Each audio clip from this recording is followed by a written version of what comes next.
We have the past FICCI president joining us, the most recent FICCI president, as it were. Thank you so much for joining us. Your first thoughts on the budget? I think it was a very strong, confident speech by the Honorable Finance Minister, which delved into the accomplishments of the government over the last decade or so, and clearly outlined where the economy stands today.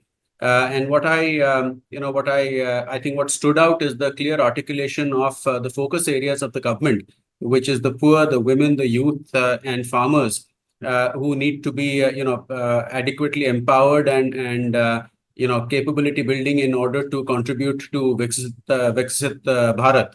I think in that context, also the focus now seems to be shifting to the states in terms of financial support from the central government to see that states implement reforms which take forward the Viksit Bharat journey.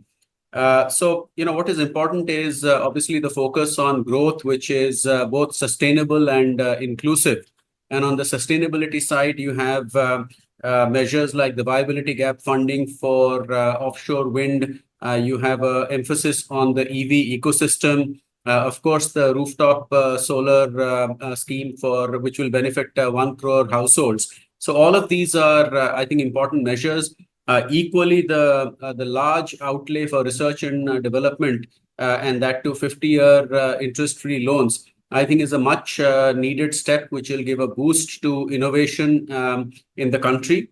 So what stands out, I think, for me is the strong growth momentum and the continuing formalization of the Indian economy, and the commitment to financial, being financially prudent while pursuing growth.